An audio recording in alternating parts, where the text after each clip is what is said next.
আসসালামু আলাইকুম রহমতুল্লাহি ওবরকাতুহু। সম্মানিত দর্শক, সম্প্রতি আমার দেশ পত্রিকায় তাদের যে অনলাইন ভার্সন এবং সম্ভবত আ আমি ওদের প্রিন্ট ভার্সনগুলো পড়ি না। অনলাইনে যেটা আসে, ফেসবুকে যেটা দেখতে পাই, সেখানে দেখলাম যে শেখ হাসিনার অনেকগুলো অডিও অ ফুটেজ, তার যে বক্তব্য, সেগুলো তারা প্রকাশ করেছে। তার কিছু টেলিফোন সংলাপ, অতীতের সংলাপ তারা নিয়মিত প্রকাশ করে যাচ্ছে। আর সাম্প্রতিক সময়ে তিনি যে ঘন, ঘন বৈঠক করছেন নেতাকর্মীদেরকে এবং নেতাকর্মীদেরকে যেভাবে ইনস্ট্রাকশন দিচ্ছেন এবং যেভাবে তাদেরকে প্রতিশোধ নেওয়ার জন্য, প্রতিপক্ষকে আক্রমণ করার জন্য নির্দেশনা দিচ্ছেন, তা রীতিমতো আতঙ্কজনক। আওয়ামী লীগের মতো একটা বড় দল, তারা এখনো বাংলাদেশে আছে। শক্তি নিয়ে, অর্থ নিয়ে আপনি কয়জনকে গ্রেপ্তার করবেন? কয়জনকে জেল ফাঁস দেবেন? কয়জনকে মারবেন?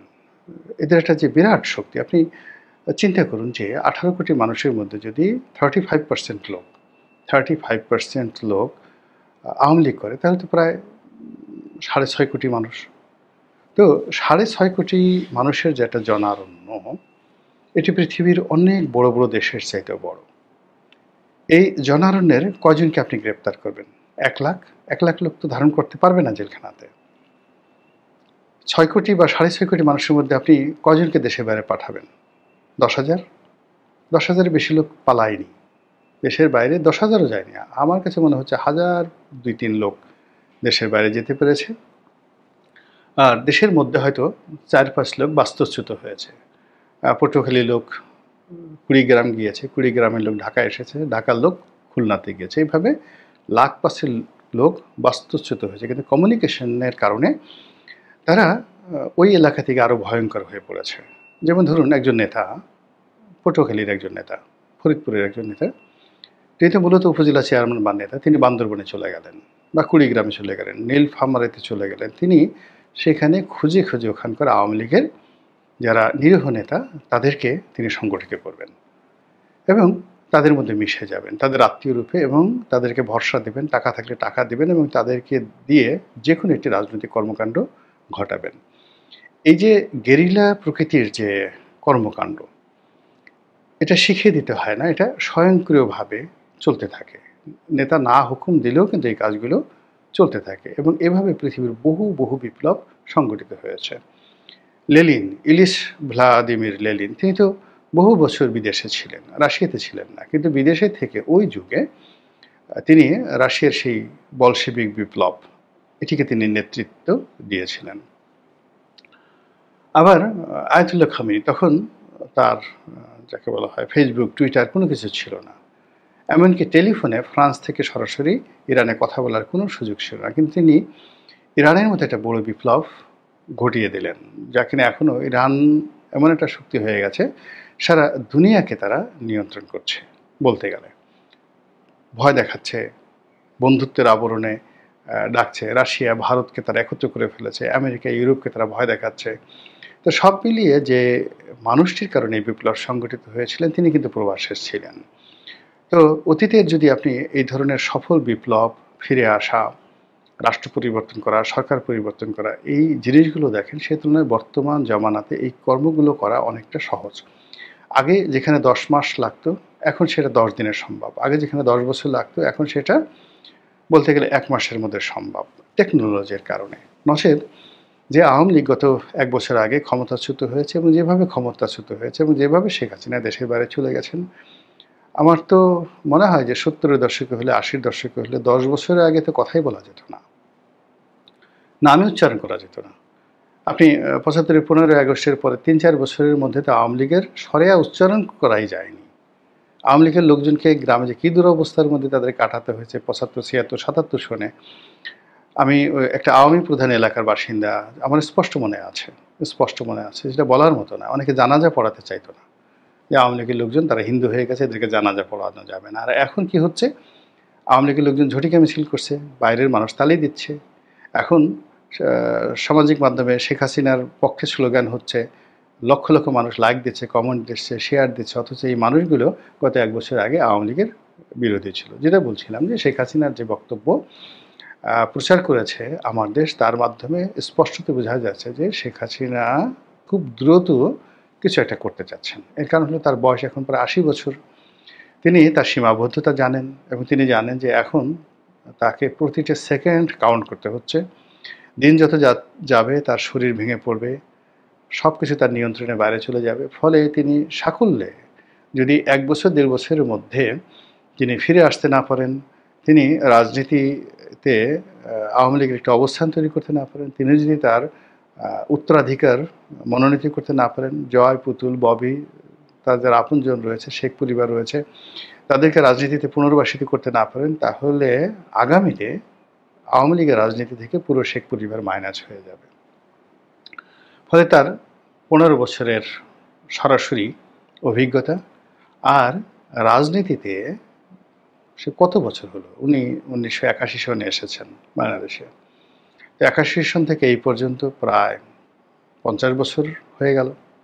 সেই ৫০ বছরের তার যে সুদীর্ঘ অভিজ্ঞতা, ৫০ না ৪৫, অত হবে না, ৪৫ বা ৪৬ বছরের তার যে অভিজ্ঞতা, সুদীর্ঘ অভিজ্ঞতা, সেই অভিজ্ঞতা এখন তিনি এটিকে অভিঘাতে পরিণত করতে চাচ্ছেন। ২ নম্বর হলো যে তিনি ইতিপূর্বে ভারতে নির্বাসনে ছিলেন বঙ্গবন্ধু হত্যাকাণ্ডের পরে। তখন তার বয়স অল্প ছিল, টাকা ছিল না, অসহায় ছিলেন। কিন্তু এখন সরকারের হিসাব অনুযায়ী যদি তিনি ১৫ লক্ষ কোটি টাকা পাচার করে থাকেন, আর এর মধ্যে যদি তার হাতে এখন ক্যাশ ২-৩ কোটি টাকা, ২-৩০০ কোটি টাকা থাকে, মানে ২-৩০০ কোটি হবে না, ২-৩ লক্ষ কোটি টাকা, মানে ১৫, মানে চুরি চামারির টাকা পয়সার হিসাবও করতে পারি না ঠিকমতো। আমি এখনও ঠিকমতো টাকা গুনতে পারি না। ২-৩ লাখ টাকা গুনতে দিলে আমার ভুল হয়ে যায়। তো যাই হোক, এনিওয়ে, তো দেবপ্রিয় ভট্টাচার্যরা বলছেন যে $২৩৮ বিলিয়ন দেশ থেকে পাচার করা হয়েছে। বাংলায় অনেকে বলার চেষ্টা করেছেন ১৫ লক্ষ কোটি টাকা পাচার করা হয়েছে। তার মধ্যে ধরুন বিভিন্ন লোকজন তো ভাগাভাগি করে নিয়েছে। তো শেখ হাসিনার ভাগে যদি ২ লক্ষ বা ৩ লক্ষ কোটি টাকা থেকে থাকে, আর সেই টাকার মধ্যে থেকে যদি মাত্র ৫০,০০০ কোটি টাকা তিনি ব্যয় করেন বাংলাদেশকে উত্তাল করার জন্য, সর্বনাশ ঘটে যাবে।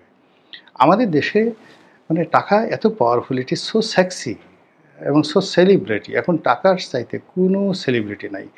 ৮০ বছর ৯০ বছরের একটা বৃদ্ধ বা বৃদ্ধা, সে যদি টাকা উড়ায় তাহলে যে কোনো তরুণ বা যে কোনো তরুণীকে সে মুগ্ধ করতে পারে, তার সঙ্গে বিছানায় নিতে পারে, তার সঙ্গে ঘর করতে পারে, তার পিতামাতাকে কিনে ফেলতে পারে, তার পরিবারকে কিনে ফেলতে পারে। এই হলো টাকা, যেটা আগে কল্পনাও করা যেত না। তো সেই টাকা দিয়ে তিনি অনেক কিছু করতে পারেন, এবং ওটাই আমার দেশ যে ফুটেজগুলো তারা প্রকাশ করেছে, লিক করেছে, তাতে ওই যে তার যে শক্তি, সামর্থ্য, তার যে কমান্ডিং ভয়েস, তিনি যে একটু অবদমিত হন নাই, তিনি যে আগের মতোই বাংলাদেশের প্রধানমন্ত্রী হিসেবে শেখ হাসিনার যেভাবে কথা বলতেন দাপট নিয়ে, মনে হয় যে তিনি ভারতে বেড়াতে গেছেন, রেস্ট নিতে গেছেন।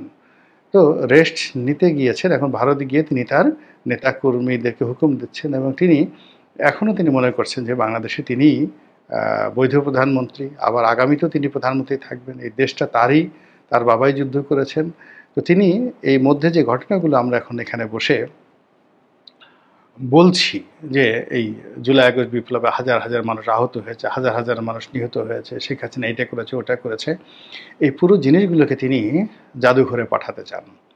এবং এখন যারা ফ্রন্ট লাইনে রয়েছেন তাদেরকে তিনি একটা দাঁত ভাঙা জবাব দিতে চান, এমন জবাব যেটা তারা, মানে তাদের বংশধররা পৃথিবীতে কিয়ামত পর্যন্ত মনে রাখবে। এইরকম জিঘাংসা, প্রতিহিংসা তার বক্তব্যের মধ্যে ফুটে উঠেছে, এবং ওই ব্যাপারে সতর্ক করার জন্য হয়তো মাহমুদুর রহমান সাহেব তার পত্রিকায় এই জিনিসগুলো প্রকাশিত হয়েছে। এখন আমি আমার নিজের ব্যক্তিগত যে অভিমত, শেখ হাসিনাকে আমি যেভাবে দেখেছি বা আপনারাও দেখেছেন, আপনারা লক্ষ্য করবেন যে 1/11-এর সময় একবার শেখ হাসিনা দেশের বাইরে চলে গেলেন।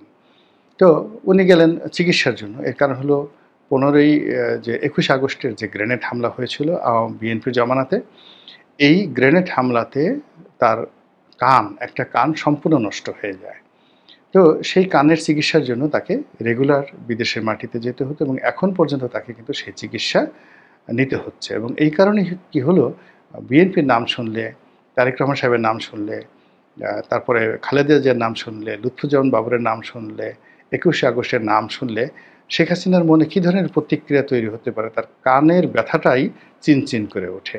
তো ওই সময়টাতে কানের চিকিৎসা করার জন্য তিনি দেশের বাইরে গেলেন 111-এর সময়, এবং সরকার তখন প্ল্যান করলো যে বেগম জিয়াকেও পাঠিয়ে দেবে আর শেখ হাসিনাকেও আসতে দেওয়া হবে না, -2 ফর্মুলার নেতৃত্ব মানে তখন তারা সেটা বাস্তবায়ন করার জন্য সর্বোচ্চ শক্তি প্রয়োগ করলো। কিন্তু শেখ হাসিনা সেটাকে চ্যালেঞ্জ জানালেন, এবং ওই সময়টিতে তিনি ব্রিটিশ এয়ারওয়েজে করে যেভাবে ঢাকা এয়ারপোর্টে এসেছিলেন, তারপরে তিনি আত্মসমর্পণ করেছিলেন, জেলে গিয়েছিলেন, সে এক ইতিহাস, সে এক ইতিহাস।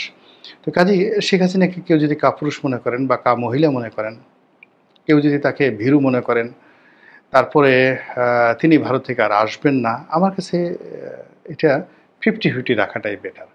যে ঠিক আছে, আপনাকে একেবারে হতাশ করতে চাই না যারা শেখ হাসিনার সঙ্গে নেতিবাচক কথা বলেন, কিন্তু তিনি অতীতে যে কর্মকাণ্ডগুলো করেছেন সেগুলোকে স্মরণ করেন। যেমন আপনি ধরেন গ্রেনেড হামলা তার উপর হয়েছে, ওইরকম গ্রেনেড হামলা যদি আপনার উপরে না আপনার পাশে হতো, 4-5টা সাউন্ড গ্রেনেড যদি ফুটিয়ে দেওয়া হয়, এখন আপনি কি করবেন? প্রাণান্ত চেষ্টা করবেন দৌড়ে পালানোর জন্য। পালানোর সময় আপনার পায়ের জুতা খুলে যাবে, আপনার প্যান্ট খুলে যাবে। অনেক দূর যাওয়ার পরে আপনি দেখবেন আপনি জাঙ্গিয়া পরে ঘুরে আছেন, জাঙ্গিয়া পরে দৌড়াচ্ছেন, শুধুমাত্র সাউন্ড গ্রেনেডে।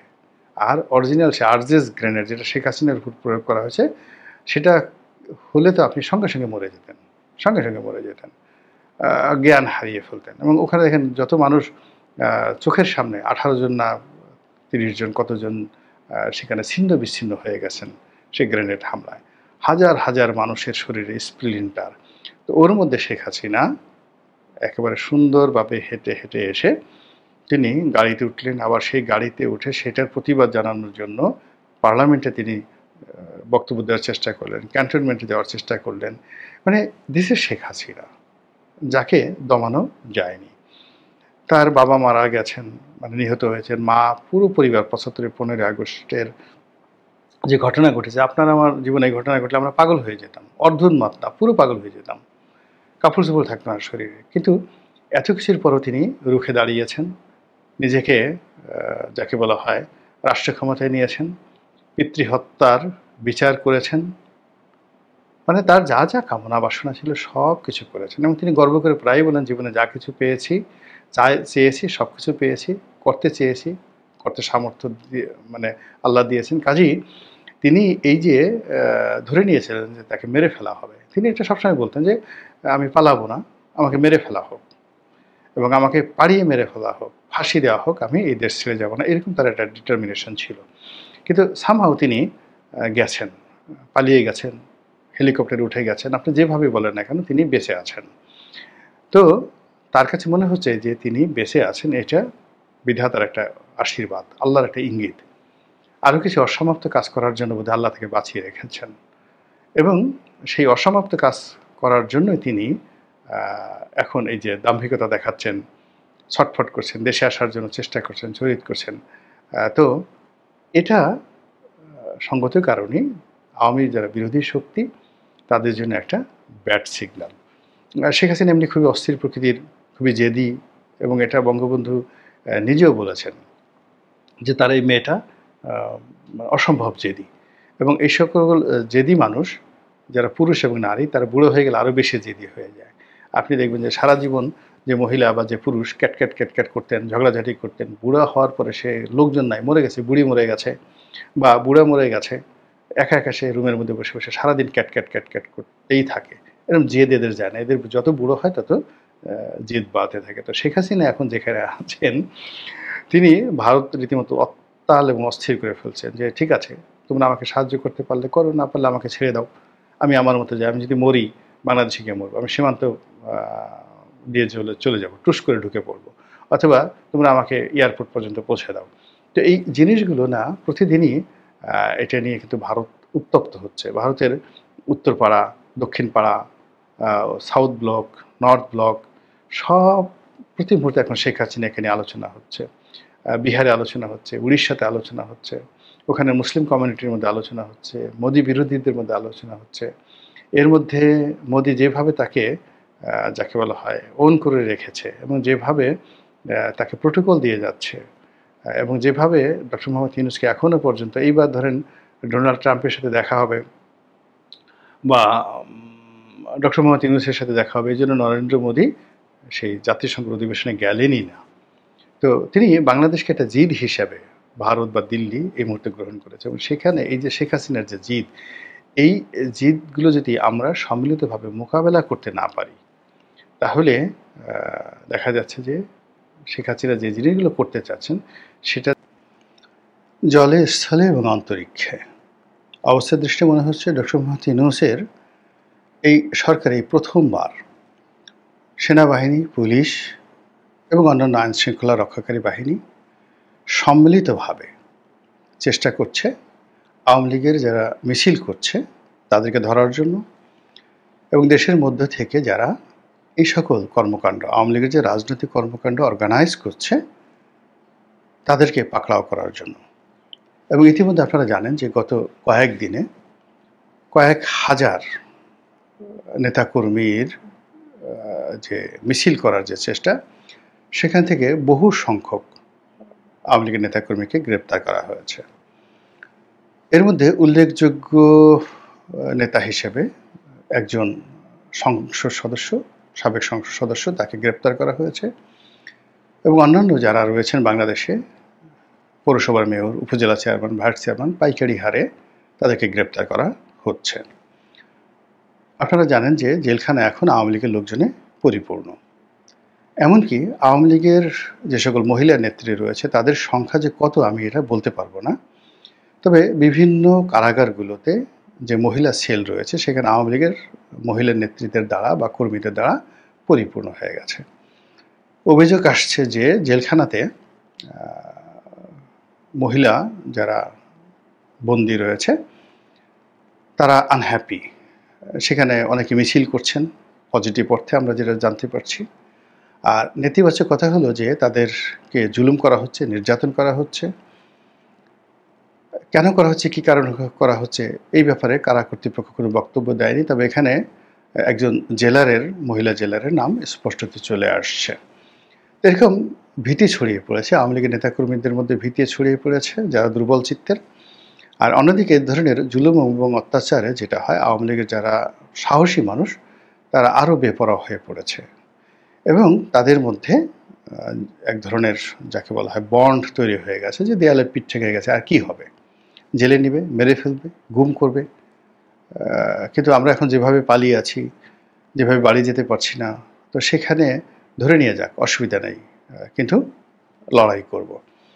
তো এর ফলে কি হলো, আওয়ামী লীগের মিছিলগুলো ক্রমশ ঝটিকা মিছিল থেকে এটা বাড়তে বাড়তে বাড়তে বাড়তে এখন এটা রীতিমতো রেগুলার মিছিল, নিয়মিত মিছিল হয়ে পড়েছে, এবং এদের মধ্যে ভয় ডর কিছু নেই।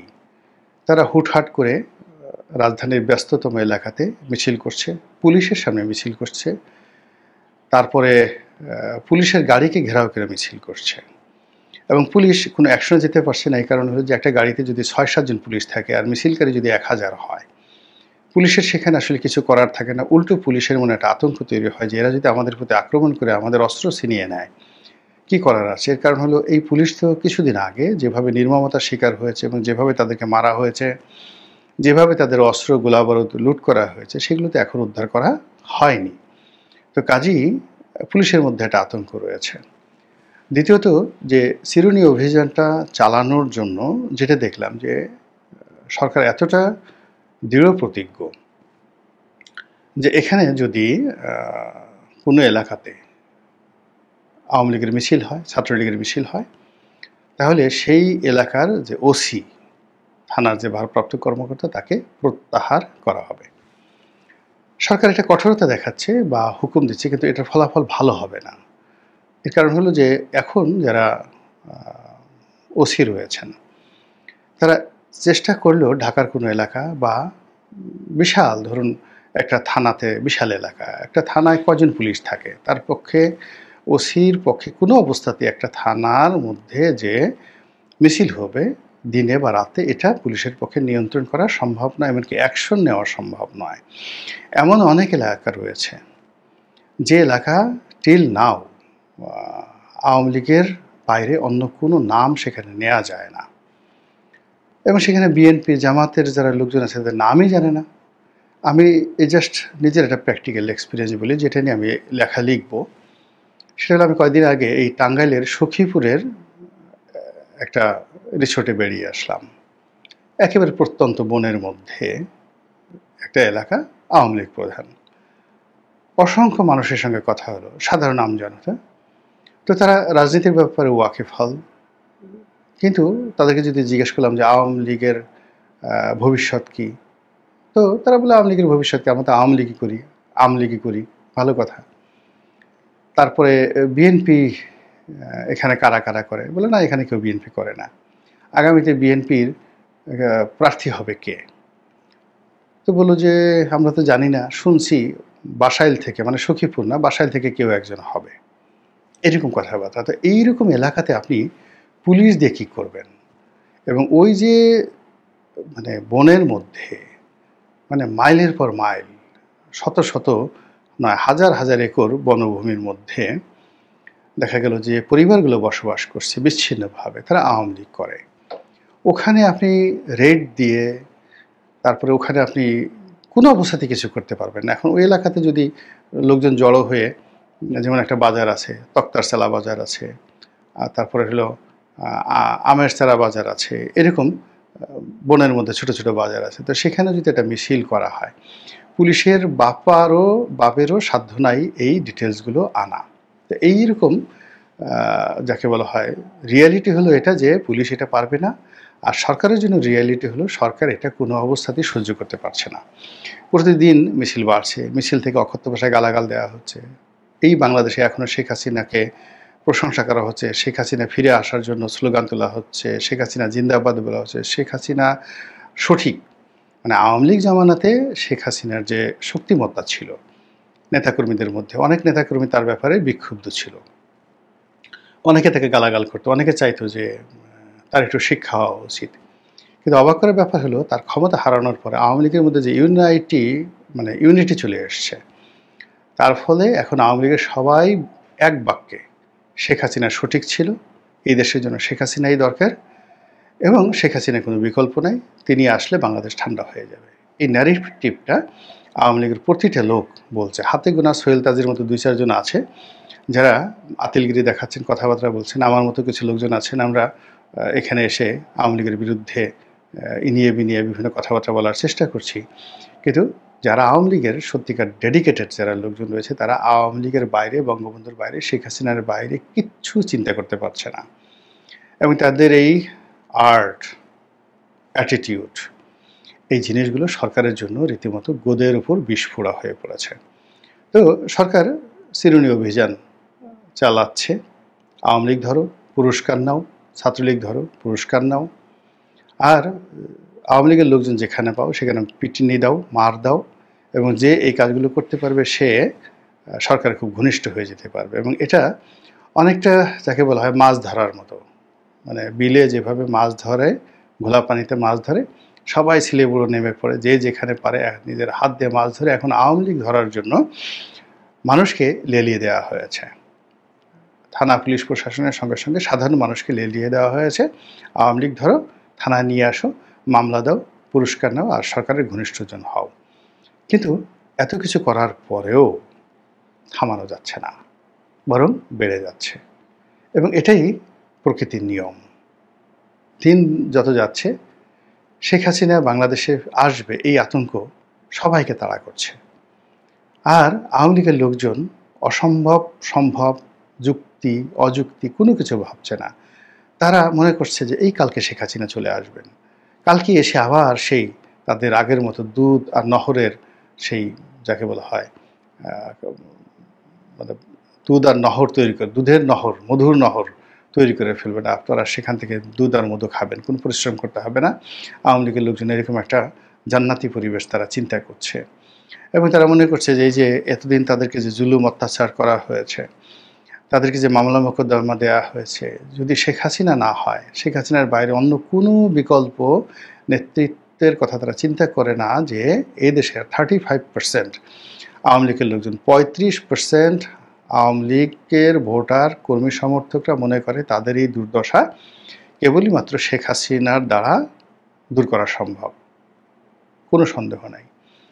বাকি 30% যারা 35% যারা দ্বিতীয় চিন্তা করেন যে এই সময়টিতে তাদের মনে যে ক্রোধ হয়েছে, প্রতিহিংসা জন্ম নিয়েছে, তারা প্রতিশোধ নিতে চায়, তারাও তাদের প্রতিপক্ষকে মারতে চায়, খামচি দিতে চায়, গুঁতো দিতে চায়, খোঁচা দিতে চায়, মামলা দিতে চায়, মোকদ্দমা দিতে চায়। যেভাবে তাদেরকে বাড়ি ছাড়া করা হয়েছে তারাও তাদেরকে বাড়ি ছাড়া করতে চায়। এই যে তাদের যে জিঘাংসা, এই যে তাদের যে প্রতিশোধ পরায়ণতা, এই জিনিসটি কেবলই মাত্র শেখ হাসিনার জামানাতে এটা সম্ভব। যদি এখানে জয় আসে, পুতুল আসে, বলবে ভালো মানুষ, ভদ্রলোক মানুষ, এরা আমাদেরকে এই কাজগুলো করতে দেবে না। ফলে রাষ্ট্রীয় বাহিনী দ্বারা উল্টে ফেলে আমরা কোনো কিছু করার চেষ্টা করলে আমাদেরকে আরও প্যাদানি দেবে। তার চেয়ে বরং শেখ হাসিনা যদি আসে, আমরা মনের সুখে আমাদেরকে যারা কিলিয়েছে তাদেরকে আমরা এক জোয়ার এক ভাটা, মানে 24 ঘন্টা আমরা তাদেরকে প্রাণ ভরে কিল দেব, গুঁতো দেব, কেনু দেব। আমাদের বরিশালের ভাষায় কেনু বলা হয়, আপনারা তো জানেন কেনু কাকে বলা হয়। কিল, গুঁতো এবং কেনু দেব, তাদেরকে পাড়াবো, তাদেরকে বাঁশডলা দেবো। তারপর আমাদের মনের শান্তি হবে। আমাদেরকে যে অত্যাচার করছে এর বাইরে আমরা ছাড়বো না। আমাদের গরু চুরি করছে, তাদেরকে আমরা ধরে এনে গরুর গু খাওয়াই দেব, তাদেরকে গোমূত্র খাইয়ে দেব। এত বড় সাহস! আমাদের ছাগল চুরি করেছে, তাদেরকে ছাগলের শিং দিয়ে গুঁতো দেওয়া হবো। এই ধরনের চিন্তা ভাবনা মানুষ যখন বিপদে পড়ে না, বিনোদনের জন্য অনেক অকল্পনীয় চিন্তা করে। আমি যে কথাগুলো বললাম আপনার কাছে এগুলো মনে হতে পারে এগুলো শিশুর দোষ, কিন্তু অবাক করার ব্যাপার হলো যে অনেক বড় বড় আমি যে কথাগুলো বললাম, ধরুন একটা বিশ্ববিদ্যালয়ের ভাইস চ্যান্সেলর এখন পালিয়ে আছেন, তাকে যদি জিজ্ঞাসা করেন যে আপনাকে যদি এই ধরনের সুযোগ দেওয়া হয় যে আপনার বাড়ি ঘর যারা জ্বালিয়ে দিয়েছে, আপনি একেবারে 4 থেকে 5টা পাঠা নিয়ে আসবেন, এই পাঠা দিয়ে তাদেরকে গুঁতো দিয়ে আসবেন, সে হা হা করে হেসে উঠবে, বলে যে ঠিক বলেছেন ভাই, আমি এই কাজটি করাবো। অথবা আপনি একটা সার নিয়ে আসবেন, পাগলা সার, সেই স্পেন থেকে, এবং আপনাকে অপশন দেওয়া হবে এই সার দিয়ে আপনি আপনার প্রতিপক্ষে গুঁতো দেওয়া হবে, এবং সে বলবে যে আমি এই কাজটা করাবো। এইভাবে মানুষের আসলে প্রতিহিংসা যখন হয় এবং মানুষ যখন বিক্ষুব্ধ হয়, সে তখন অনেক শিশুতোষ চিন্তা ভাবনা করে, কিন্তু আমরা এগুলো রিড করতে পারি না। তো এরকম আসলে পুরো সমাজটি টক বগিয়ে ফুটছে। আওয়ামী লীগের লোকজন ফুসছে প্রতিহিংসা, জিঘাংসার মানে শক্তি অর্জনের জন্য, এবং তারা ধীরে ধীরে সেটা অর্জন করছে। আর আওয়ামী বিরোধী যারা শক্তি, তারা 3টি কারণে। প্রথম কারণ হলো আওয়ামী লীগের আগমন ঠেকানো। দ্বিতীয় কারণ হলো আওয়ামী লীগের উপর অত্যাচার করে তারা তাদের উপর যে অত্যাচার হয়েছে সেটার প্রতিশোধ নেওয়া। থার্ড হলো নির্বিঘ্নে ক্ষমতায় থাকা বা ক্ষমতায় আসা। আর এই ক্ষমতা আসার পথে আওয়ামী লীগ তাদের প্রধান বাধা, এটা দূর করতে হবে। এবং এই সকল কাজকে একত্র করে সাধারণ মানুষকে, রাজনৈতিক দলকে একত্র করে সরকার যে একটা মব তৈরি করার চাচ্ছে, আওয়ামী বিরোধী মব, একটা জনমত তৈরি করতে চাচ্ছে, আওয়ামী বিরোধী জনমত, একটা অপারেশন করতে চাচ্ছে যেটিকে আমরা চিরুনি অভিযান বলছি, সেটা। কিন্তু এত কিছু করার পরেও কি সমস্যার সমাধান হবে? I do not think so. একেবারেই নয়। এর কারণ হলো অতীতে কখনো এইভাবে কেউ পারেননি। আসসালামু আলাইকুম প্রিয় দর্শক, বিএনপির মহাসচিব মিস্টার মির্জা ফখরুল ইসলাম আলমগীরের একটা কথা নিয়ে আজ আমি আলোচনাটা করব। আমি বহুবার এই অনুষ্ঠানে আপনাদেরকে বলেছি যে বাংলাদেশের যে কজন রাজনীতিবিদকে আমার খুব পছন্দ হয়, যাদের কথাবার্তায় আমি এক ধরনের পরিমিতি বোধ দেখতে পাই, তাদের মধ্যে যদি তালিকা করি, সেই তালিকার শীর্ষে মির্জা ফখরুল ইসলাম আলমগীর ছিলেন। আমি প্রথম হোঁচট খাই যখন উনি ডক্টর মোহাম্মদ ইউনূসের সঙ্গে জাতিসংঘে যে 6 জন রাজনৈতিক নেতা গেলেন, তাদের মধ্যে উনিও যেতে রাজি হলেন। এটা দেখে আমি সবচেয়ে হতাশ হয়েছিলাম এবং অবাকও হয়েছিলাম। বিএনপি এখানে কেন যাবে, এটা ছিল আমার প্রশ্ন। এবং তারও চেয়ে বড় প্রশ্ন ছিল, যদি বিএনপি যেতেই হয়, খোদ মহাসচিব মির্জা ফখরুল ইসলাম আলমগীরকে যেতে হবে কেন? যাই হোক, সেটা অন্য প্রসঙ্গ। ওই প্রসঙ্গের মধ্যে শেষ হয়ে গেছে। নানা আলোচনা হয়েছে, সমালোচনা হয়েছে। কেউ প্রশংসা করেছেন এমন আমি এখনও শুনিনি। সমালোচনায় আমি বেশি শুনেছি, এবং খোদ বিএনপি অনেক নেতার সঙ্গে এই নিয়ে আমার কথা হয়েছে। খুব একটা হ্যাপি কাউকে আমি দেখিনি। তারপর উনি গিয়েছেন, নিশ্চয়ই নিজস্ব বিবেচনার উপর নির্ভর করে উনি গিয়েছেন, অথবা এমনও হতে পারে ওনার দলীয় প্রধান ওনাকে যেতে ইনস্ট্রাকশন দিয়েছেন, সেটাও হতে পারে। আমি জানি না আসলে কি ঘটেছে, কিন্তু সাধারণ একজন মানুষ হিসাবে, দেশের একজন নাগরিক হিসাবে আমার একটা পছন্দ হয়নি। এরপর আর কি ঘটলো যে নিয়ে আজকে আলোচনা করতে হবে, সেটা হলো যে ওখানে যাওয়ার পর ওনারা কী করেছেন না করেছেন সব খোঁজখবর নিতেও চাইনি, দরকারও মনে করি নাই। কিন্তু শনিবার দিন মানে 27 তারিখে, গতকালকে আমাদের সময়, গতকালকে তাদের সময় আরও একটু আগে, নিউ ইয়র্কে এনআরবি কানেক্ট ডে নামে একটা অনুষ্ঠান হয়েছে। যারা নাকি বিদেশে আছেন আর কি, নন রেসিডেন্ট যারা আছেন, তাদের নিয়ে একটা অনুষ্ঠান হয়েছে। সেই অনুষ্ঠানে অনেকে বক্তব্য রেখেছেন। সেখানে প্রফেসর ইউনুস ছিলেন সেই অনুষ্ঠানের প্রধান অতিথি। উনি কথা বলেছেন। কেবলমাত্র রেজিস্টার্ড লোকরা ওখানে ঢুকতে পেরেছেন যতটুকু আমি জেনেছি। তার মধ্যে প্রফেসর ইউনুসের সঙ্গে বাংলাদেশ থেকে যে সমস্ত পলিটিশিয়ান গিয়েছেন তারাও সেখানে উপস্থিত ছিলেন। এবং সেখানে মির্জা ফখরুল ইসলাম আলমগীর কী বলেছেন সেই কথাটা নিয়ে আজকের আলোচনা। তিনি সেখানে বলেছেন যে এই অন্তর্বর্তীকালীন সরকারের যে উপদেষ্টা, প্রধান উপদেষ্টা ডক্টর মোহাম্মদ ইউনুস, তার বিভিন্ন উন্নয়নমূলক কার্যক্রমের উনি ওখানে ভূয়সী প্রশংসা করেছেন। প্রফেসর ইউনুস নানা ধরনের উন্নয়নমূলক কাজকর্ম করেছেন এবং সেগুলোর ব্যাপক প্রশংসা করেছেন মির্জা ফখরুল ইসলাম আলমগীর। আচ্ছা, ডক্টর ইউনুস গত 1 বছরে কী কী উন্নয়নমূলক কাজ করেছেন বলেন তো ভাই আপনি একটু। আমি একটু স্মরণ করার চেষ্টা করলাম উনি কী কী উন্নয়নমূলক কাজ করেছেন। উনি খুব গুরুত্বপূর্ণ কাজ কী করেছেন। গুরুত্বপূর্ণ কাজের মধ্যে হতে পারে যে ওনার গ্রামীণের জন্য আগাম কিছু কর অব্যাহতি নিয়েছেন, তারপরে গ্রামীণের জন্য উনি একটা ইউনিভার্সিটি নিয়েছেন, মেডিকেল কলেজ নিয়েছেন নাকি এগুলি আরও করেছেন, গ্রামীণের জন্য আদম ব্যবসার লাইসেন্স নিয়েছেন, ওনার মামলাগুলিকে প্রত্যাহার করে নিয়েছেন, আওয়ামী লীগকে নিষিদ্ধ করে, আওয়ামী লীগের রাজনৈতিক কর্মকাণ্ড নিষিদ্ধ করেছেন। তারপরে আরও উন্নয়ন কী করলেন, আরও উন্নয়ন করেছেন, পোর্টটাকে লিজ দেওয়ার ব্যবস্থা করেছেন বিদেশি একটা সংস্থার কাছে উইদাউট এনি টেন্ডার, কোনো আন্তর্জাতিক প্রতিযোগিতা ছাড়াই ওনার পছন্দ অনুযায়ী একটা প্রতিষ্ঠানকে লিজ দেওয়ার চেষ্টা করেছেন। উন্নয়ন আরও করেছেন, ইলন মাস্কের প্রতিষ্ঠানকে এখানে এনে তার ইন্টারনেটের ব্যবস্থা করেছেন, যেটা নাকি বাংলাদেশের অধিকাংশ গ্রাহকের মধ্যে হতাশা তৈরি করেছে। যাই হোক, সেটাও একটা উন্নয়ন ধরে নিচ্ছি। আর কি উন্নয়ন করেছেন উনি? সংস্কার নামে একটা ভজগোটো পাকিয়েছেন। উন্নয়নটা কোথায়? দেশের বেকারত্ব বেড়েছে। এইগুলোর ডক্টর ইউনুসের এই সমস্ত কর্মকাণ্ডের ভূয়সী প্রশংসা করেছেন আমাদের মির্জা ফখরুল সাহেব। এবং তিনি আরও বলেছেন, আমি তার কথা একটু আপনাদেরকে পড়ে শোনাই। তিনি বলেছেন, গণতান্ত্রিক, সমৃদ্ধ এবং দুর্নীতিমুক্ত দেশ গঠন করার যে স্বপ্ন ছিল শহীদ প্রেসিডেন্ট জিয়াউর রহমানের, তার সমস্ত কথাগুলো প্রফেসর ইউনুসের কথায় বের হয়ে আসছিল, এটা উনি বলেছেন। এবং উনি আরও বলেছেন, প্রফেসর ইউনুস যখন কথা বলছিলেন আমার বারবার মনে হচ্ছিল যে আমি এদেশের স্বাধীনতার ঘোষক শহীদ প্রেসিডেন্ট জিয়াউর রহমানের কণ্ঠ শুনছি। মানে জিয়াউর রহমান যে কথাগুলি বলতেন সেই কথাগুলি যেন ওনার মুখ দিয়ে উচ্চারিত হচ্ছে। উনি যখন কথা বলছিলেন ওনার কাছে মনে হচ্ছে আরে এটা তো জিয়াই কথা বলছেন। এবং উনি আরেকটা কথা বলি, ওনার উচ্চারিত বাক্য, উনি বলেছেন ডক্টর ইউনুস দূরদৃষ্টি সম্পন্ন, দুনিয়া জোড়া তার সুনাম, তিনি দেশকে একটি কাঙ্ক্ষিত মানে দেখতে চান। এটি শহীদ প্রেসিডেন্ট জিয়াউর রহমানেরও চাওয়া ছিল। আমি ডক্টর ইউনুসের মাঝে আমাদের দলের প্রতিষ্ঠাতা শহীদ প্রেসিডেন্ট জিয়াউর রহমানের প্রতিচ্ছবি দেখতে পাই। মানে শহীদ প্রেসিডেন্ট জিয়াউর রহমানের প্রতিচ্ছবি উনি ডক্টর ইউনুসের মধ্যে দেখতে পাচ্ছেন। আর সমস্যাটা কি? তাহলে নির্বাচনের দরকার কি?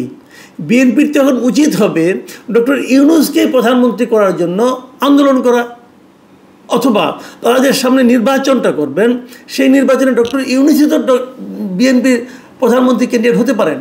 কারণ যে ব্যক্তি এই দলটা প্রতিষ্ঠা করেছে তার প্রতিচ্ছবি যার মধ্যে আছে তিনিই তো তার দলের সবচেয়ে যোগ্য ব্যক্তি প্রধানমন্ত্রী হওয়ার জন্য, তারেক রহমান নয়, ডক্টর ইউনুস। কারণ আমি কখনো শুনিনি তারেক রহমানের মধ্যে কেউ জিয়া রহমানের প্রতিচ্ছবি দেখতে পায়। ডক্টর ইউনুসের প্রতিচ্ছবি দেখতে পাচ্ছেন ওনারা, এই দলের মহাসচিব ডক্টর ইউনুসের মধ্যে। মানে একটা দল, মানে আমি কি বলবো, উনি একজন রাজনৈতিক ব্যক্তিত্ব, ওনার মধ্যে উনি বিএনপির রাজনীতি করেন না, ওনার মধ্যে এরকম রাজনৈতিক দেউলিয়াত্ব কী করে ভর করলো আমি বুঝতেই পারি না। আর উনি যদি সেই রাজনৈতিক দলের মহাসচিব হন, তাহলে সেই দলের মধ্যে কী অবস্থা হলো, এ দলের সাধারণ মানুষের মধ্যে রিয়াকশনটা কি জানেন? আমি আজকে বেশ কয়েকটা ফোন পেয়েছি, অনেকে আমাকে মেসেজ করেছেন হোয়াটসঅ্যাপে এবং আমার মেসেঞ্জারে। তাদের এই রিয়াকশনগুলো শুনেই কিন্তু আজকে আমি এই অনুষ্ঠানটা আসলে করতে বসেছি। আমি এটা দেখার পর সকালে আমি এটা নিয়ে একটা আমার যে চ্যানেল আছে এই কথা চ্যানেলে, এই চ্যানেলে আমি একটা মানে জরিপ দিয়েছিলাম যে এই কথাটাতে মানুষ কি মনে করে। মানে মিস্টার ফখরুল ইসলাম আলমগীর এই যে কথাটা বললেন, এটা কি তার জিয়ার প্রতি ভালোবাসার প্রকাশ ঘটালেন, নাকি উনি ইউনূসের প্রতি ভালোবাসার প্রকাশ ঘটালেন, নাকি উনি ওনার নিজের দেউলিয়াত্বটা প্রকাশ করলেন? ৭৮% লোক বলেছে এই বক্তব্যের মাধ্যমে মির্জা ফখরুল ইসলাম আলমগীর নিজের রাজনৈতিক দেউলিয়াত্ব প্রকাশ করলেন। ৭৮%। মির্জা ফখরুল দেউলিয়া হয়ে যাচ্ছেন দলকে নিয়ে নাকি একা একা? দেখুন, এখানে প্রচুর কমেন্ট পড়েছে এবং যে সমস্ত কমেন্ট আমি এখানে দেখেছি তার সঙ্গে যদি আমাকে যারা বিভিন্ন সময় ফোন করেছেন তাদের যে কমেন্টগুলো, আমি সব মিলিয়ে কিছু কমন কমেন্ট আপনাদেরকে আমি জানাতে চাই। যেমন কেউ লিখেছেন, দেখেন, ক্ষমতার লোভ মানুষকে কোথায় পৌঁছে দেয় তার প্রমাণ এই বক্তব্য, এটি দেউলিয়াত্বের বহিঃপ্রকাশ ছাড়া কিছু নয়। আবার লিখেছেন, তাহলে নির্বাচনের দরকার নাই, ইউনূসই থাকুক। আরেকজন লিখেছেন, দালালি বা চামচামের একটা লেভেল থাকে। ফখরুল সাহেব কোন লেভেলে পৌঁছেছেন? আমি সত্যিই খুব মর্মাহত। আরেকটা মন্তব্য, মির্জা ফখরুলের এই কথায় তৃণমূল বিএনপিতে হতাশার ছাপ পড়েছে এবং জিয়াউর রহমানকে ছোট করা হয়েছে বলে আমি মনে করি। আরেকজন লিখেছেন, মির্জা ফখরুলের এই বক্তব্যের মাধ্যমে তিনি মহাসচিবের পদের মর্যাদা হারিয়েছেন। আরেকজন লিখেছেন যে মির্জা ফখরুল ইসলাম আলমগীর সাহেবকে আমি একজন জেন্টেলম্যান লোক ভাবতাম, কিন্তু ওনার মুখ থেকে এইসব কথা শুনে মনে হয় বয়স বাড়ার সাথে সাথে ওনার সেন্সলেস হয়ে যাচ্ছেননি। যাই হোক, এই যে কথাগুলি হয়েছে, আরেকজন লিখেছেন যে ইউনূসের হাত ধরা ছাড়া তো উপায় নেই, তার জন্য ফখরুল সাহেব আবার একটু তেল মারলেন।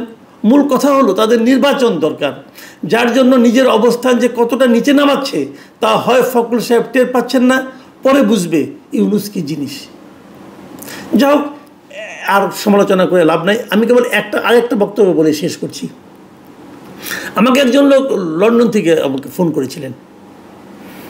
এই ভদ্রলোক মাঝে মাঝে আমাকে বিভিন্ন ইস্যুতে ফোন টোন করেন, তার নিজস্ব মতামত বলেন।